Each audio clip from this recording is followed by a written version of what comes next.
Picture this. You have a trading system with a 70% win rate. You're following all the rules, but you're still losing money consistently. Sound impossible? It's not. It's the reality for thousands of traders who understand markets but don't understand their own minds. Today, we're diving deep into Mark Douglas's legendary book, Trading in the Zone, the book that's transformed more traders' psychology than any other. Douglas spent decades working with professional traders, and what he discovered will challenge everything you think you know about trading success. This isn't just another book summary. These 10 chapters contain the psychological breakthroughs that separate consistently profitable traders from everyone else. Chapter 1. The Road to Success. Mark Douglas opens Trading in the Zone with a fundamental truth that most traders refuse to accept. The skills that make you successful in other areas of life can actually work against you in trading. Douglas argues that our natural human instincts, the need to be right, the desire to avoid loss, the tendency to seek certainty, are perfectly designed to make us fail as traders. Think about it. In most professions, being right more often leads to more success. In trading, you can be right 70% of the time and still lose money if you don't manage the losing trades properly. The author introduces what he calls the fundamental paradox of trading. You need to learn to be comfortable with being wrong. Most people enter trading thinking it's about prediction and analysis. Douglas shows us it's actually about probability and psychology. I've seen this firsthand in my own trading journey. When I started, I thought success meant finding the perfect indicator or the ultimate chart pattern. I spent months perfecting my analysis, convinced that if I could just predict the market accurately enough, profits would follow. But Douglas teaches us that this approach is fundamentally flawed. The road to success, according to Douglas, begins with accepting that trading is a probability game, not a certainty game. Every trade has an uncertain outcome, and your job isn't to predict what will happen. It's to manage risk while the probabilities play out over time. Douglas emphasizes that successful traders think differently about risk, probability, and what it means to be wrong. They understand that any individual trade is essentially random within their system, but over a large sample size, their edge will express itself. This first chapter sets the foundation for everything that follows. If you want to succeed as a trader, you must first change how you think about success itself. Chapter 2. Probabilities and Possibilities.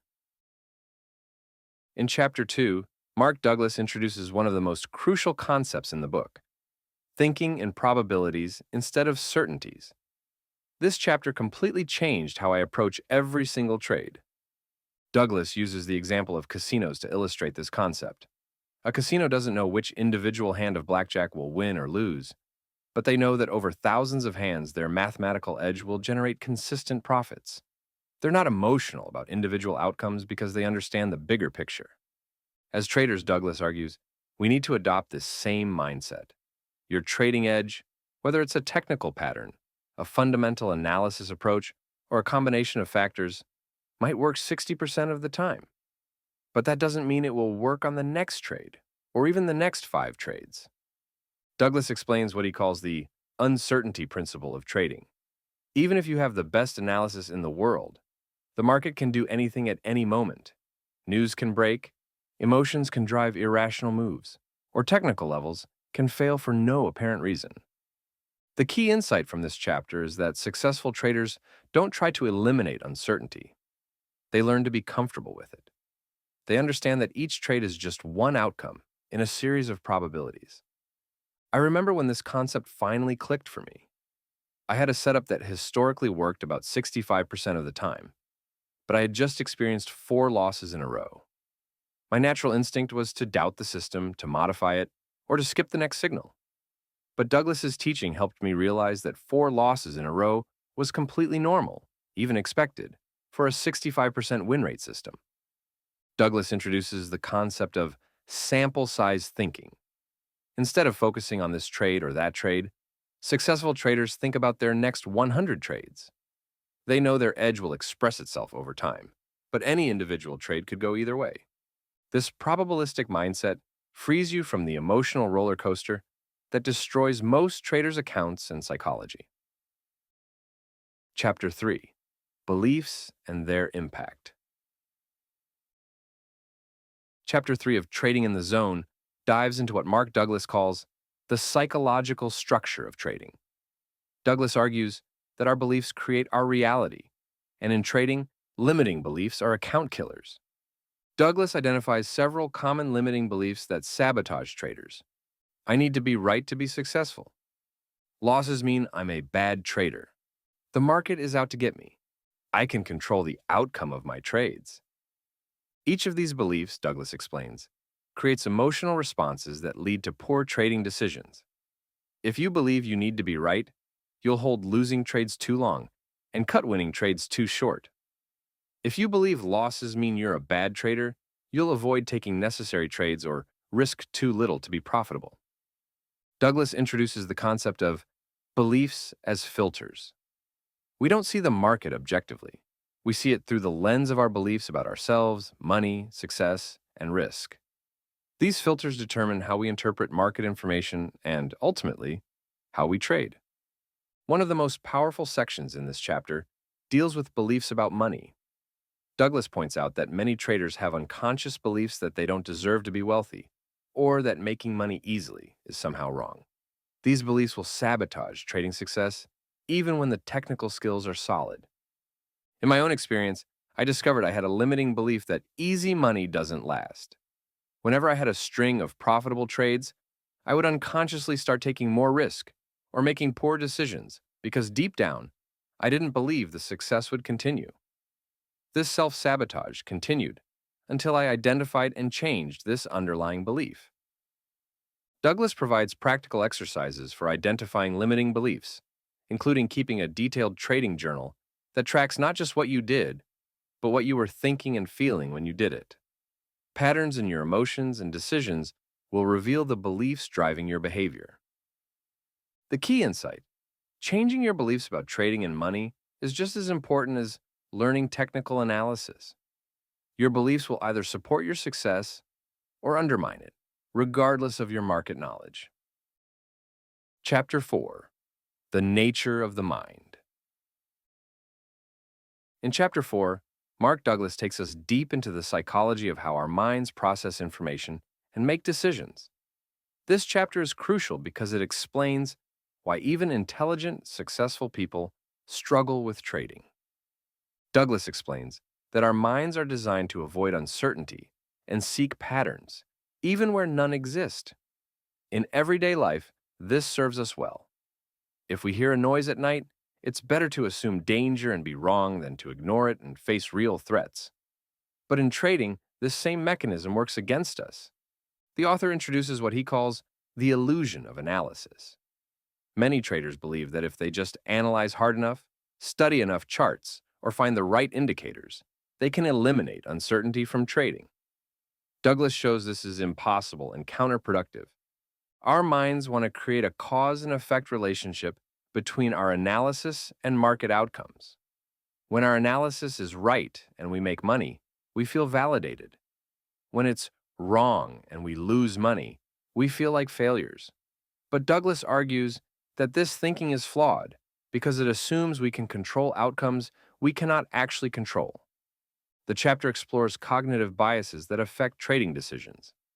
Confirmation bias, seeing only information that supports our existing position. Recency bias, giving too much weight to recent events. Availability bias, overestimating the probability of memorable events. Douglas also discusses what he calls the need to be right, one of the most destructive psychological tendencies in trading. This need causes traders to hold losing positions too long, hoping to be proven right, and exit winning positions too early, to lock in being right. I've experienced this personally. There were trades where I knew my stop loss should be hit, but I couldn't accept being wrong, so I held on hoping for a reversal. This need to be right cost me far more than the original stop loss would have. The solution, according to Douglas, isn't to fight these natural mental tendencies, but to structure our trading approach to work with them. This means creating mechanical rules that don't require discretionary decisions in the heat of the moment. Douglas emphasizes that Understanding your mental processes is the first step to trading success. Once you know how your mind naturally works, you can design systems and processes that account for these tendencies. Chapter 5. Taking Responsibility. Chapter 5 of Trading in the Zone might be the most uncomfortable chapter in the book because Mark Douglas forces us to confront a harsh truth. Every trading loss is 100% our responsibility. Douglas distinguishes between external responsibility and internal responsibility. External responsibility involves factors we can't control: news events, market manipulation, technical failures. Internal responsibility involves everything we can control: our risk management, our entry and exit criteria, our position sizing, our emotional state. Most traders, Douglas observes, focus obsessively on external factors while ignoring internal ones. They blame market makers, news events, or other traders for their losses. But Douglas argues this victim mindset guarantees continued failure because it prevents learning and improvement. The author introduces the concept of responsibility, the ability to respond appropriately to market conditions regardless of what those conditions are. Successful traders don't control the market, but they completely control their response to the market. Douglas shares examples of traders who blame everything except themselves. The market makers hit my stop. The news was unexpected. Other traders have better information. While some of these factors might be true, focusing on them is counterproductive because they're outside our control. Taking responsibility means acknowledging that you chose to enter the trade. You chose your position size. You chose where to set your stop loss. You chose whether to follow your rules or break them. This shift from victim to owner is transformational. When I first read this chapter, I was frustrated because it seemed unfair. How could I be responsible for losses when the market moved against me for reasons I couldn't predict? But Douglas helped me realize that I wasn't responsible for the market's movement. I was responsible for my risk management and my adherence to my trading plan. Every loss that exceeded my predetermined risk level was a result of my decisions, not market movement. The chapter includes practical exercises for developing personal responsibility, including keeping a detailed journal of decisions and their outcomes. Douglas emphasizes that taking responsibility isn't about self-blame or guilt. It's about empowerment. When you accept full responsibility for your results, you gain the power to change them. Chapter 6. The Dynamics of Perception. In Chapter 6, Mark Douglas explores one of the most fascinating aspects of trading psychology: how our perception shapes our trading reality. Douglas argues that the market itself is neutral. It's simply information. But how we perceive and interpret that information determines our emotional experience and our trading decisions. Douglas explains that perception is not passive reception of market information. Instead, it's an active process where our beliefs, past experiences, and current emotional state filter what we see. 10 traders can look at the same chart and see 10 different things, and they can all be right within their individual frameworks. The author introduces the concept of selective perception. We tend to see information that confirms our existing beliefs while filtering out contradictory evidence. If you're bullish on a stock, you'll notice every piece of positive news while minimizing negative information. If you're in a losing trade, you'll see every small uptick as a sign of reversal while ignoring the overall downtrend. Douglas discusses what he calls the pain of trading. Many traders experience emotional pain when trades go against them, not because of the monetary loss, but because of what the loss means to their self-image. This emotional pain clouds perception and leads to poor decision-making. One of the most powerful concepts in this chapter is outcome independence. Douglas argues that successful traders learn to perceive market information without attachment to any particular outcome.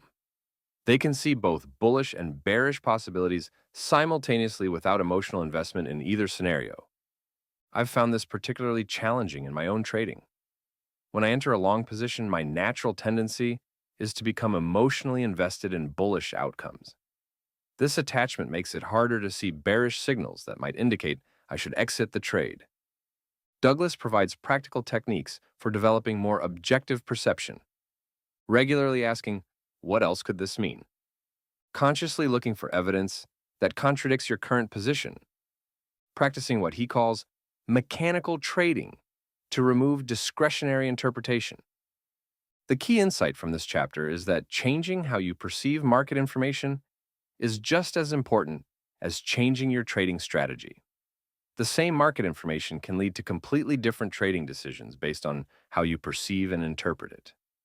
Douglas emphasizes that developing objective perception is an ongoing process, not a destination. Even experienced traders must constantly guard against the natural tendency to see what they want to see rather than what's actually there. Chapter 7. Market Type and Strategy. Chapter 7 represents a shift in trading in the zone, from pure psychology to practical application. Mark Douglas explains how different market conditions require different psychological approaches and trading strategies. Douglas identifies three primary market types: trending markets, range-bound markets, and transitional markets. Each type creates different opportunities and challenges, and successful traders adapt their approach accordingly. In trending markets, Douglas explains, the psychological challenge is learning to let winners run.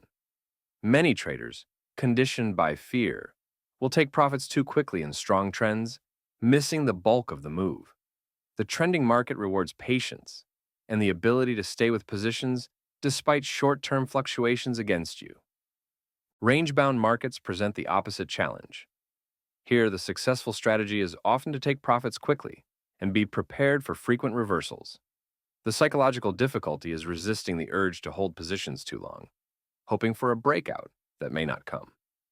Transitional markets, periods when the market is shifting from one type to another, are often the most challenging psychologically.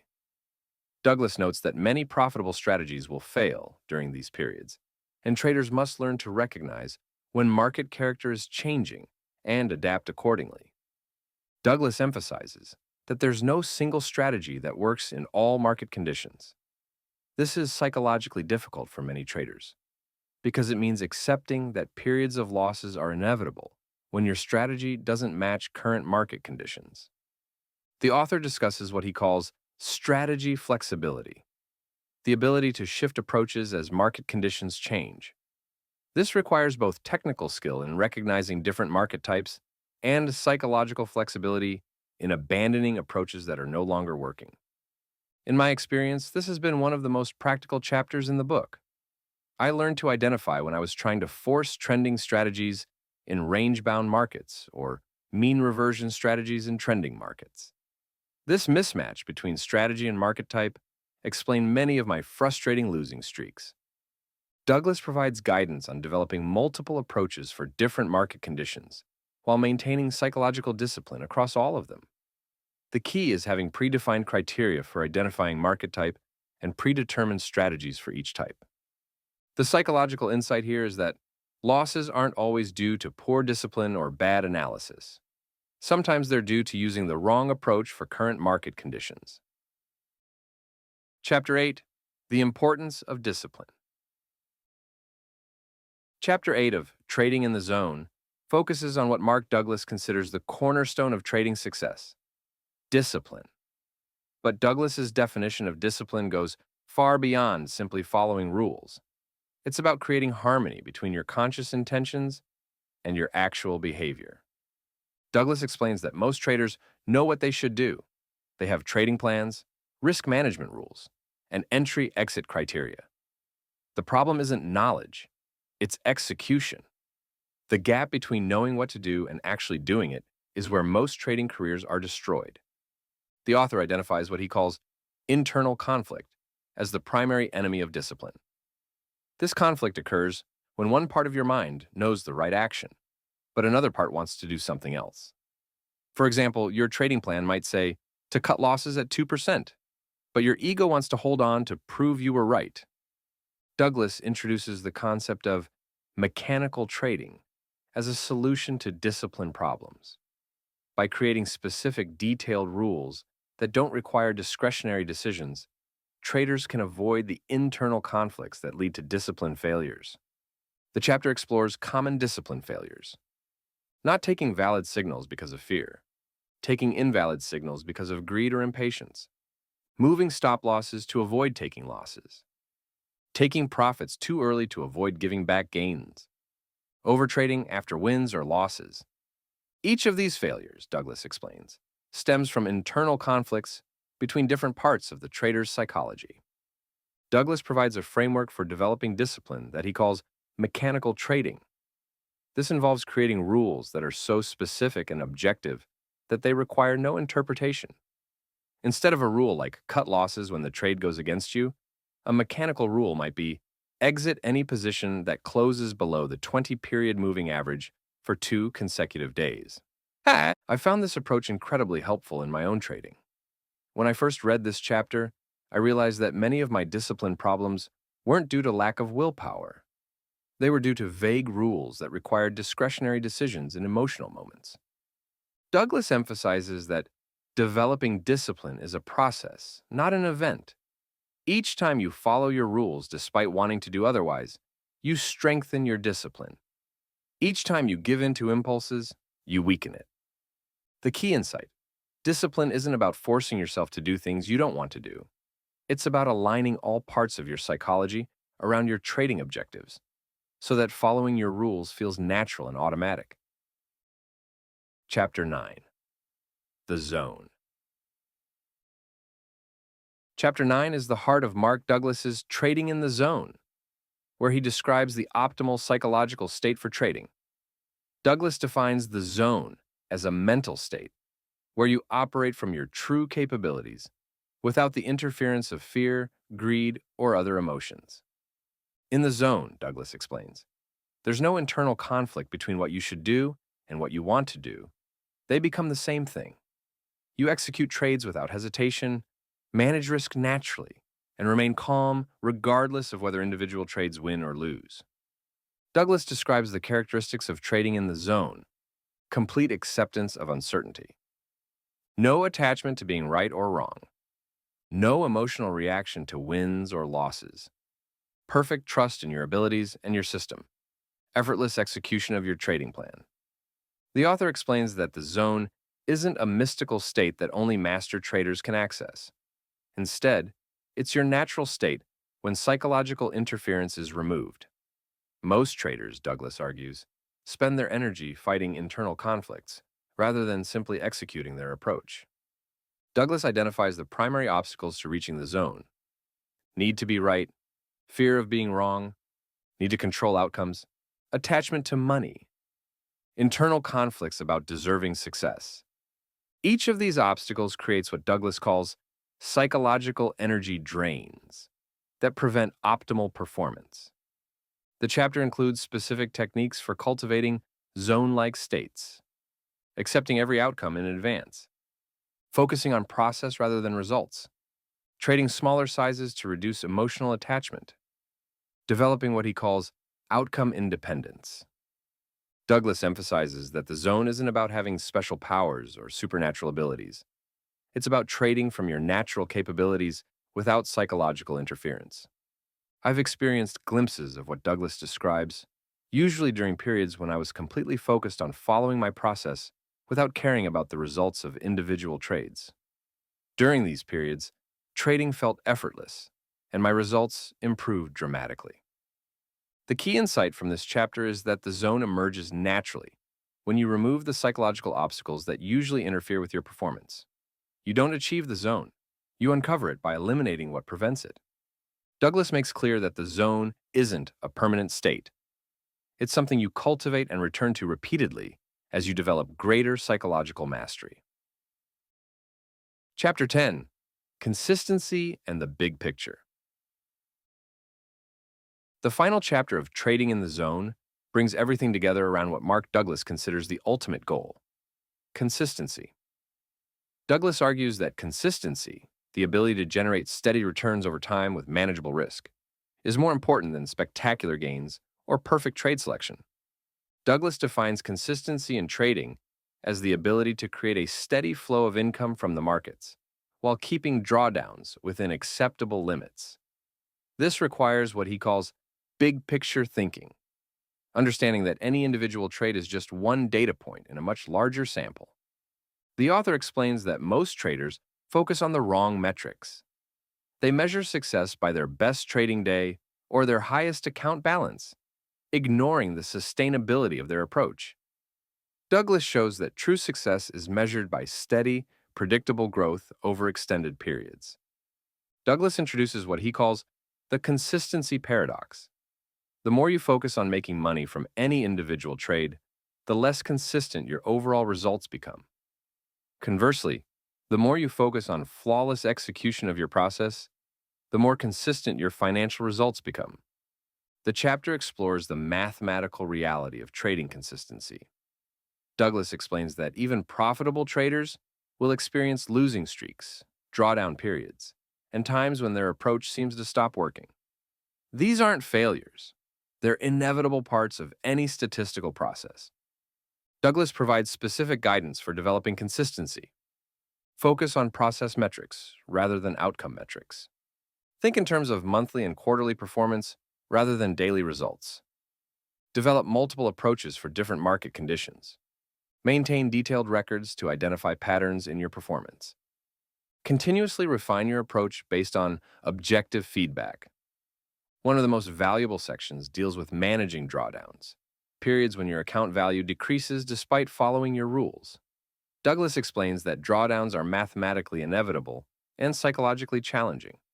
Successful traders plan for drawdowns and have specific procedures for managing them without abandoning their approach. The author emphasizes that consistency requires accepting that there will be periods where nothing seems to work. These aren't signs of failure. They're normal parts of the trading business. The consistent trader doesn't avoid these periods.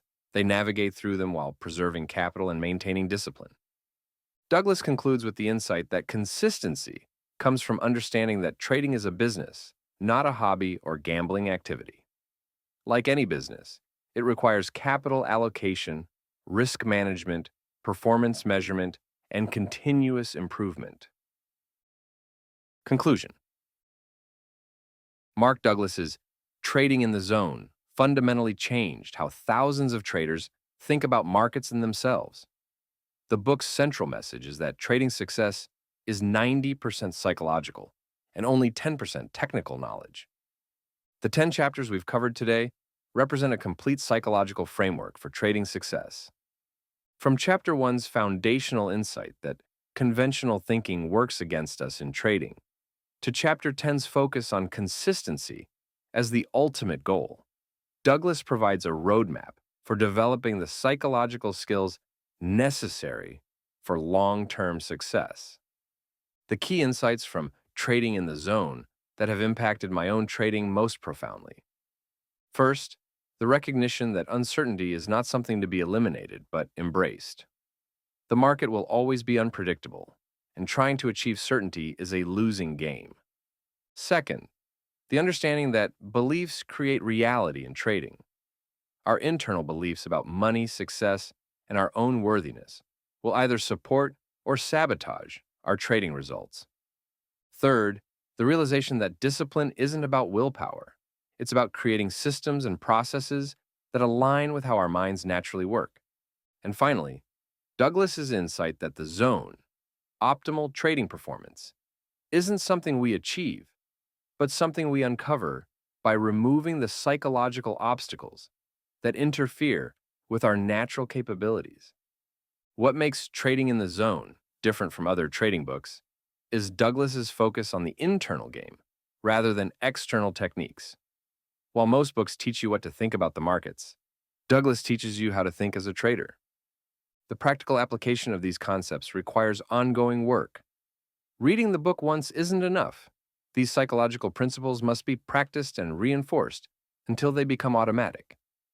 If you're serious about trading success, Trading in the Zone should be required reading, not just once, but revisited regularly as you develop greater psychological mastery. For those wanting to dive deeper into trading psychology, I highly recommend getting your own copy of Douglas's book. The concepts we've covered today represent just the beginning of a journey towards psychological mastery in trading. Remember, The market is neutral, but your mind is the ultimate trading tool. Master your psychology, and you'll master your trading results. If this deep dive into trading in the zone provided value, subscribe for more content on trading psychology and market analysis. And let me know in the comments which concept from Douglas's book resonates most with your own trading experience. Until next time, trade with discipline and psychological awareness.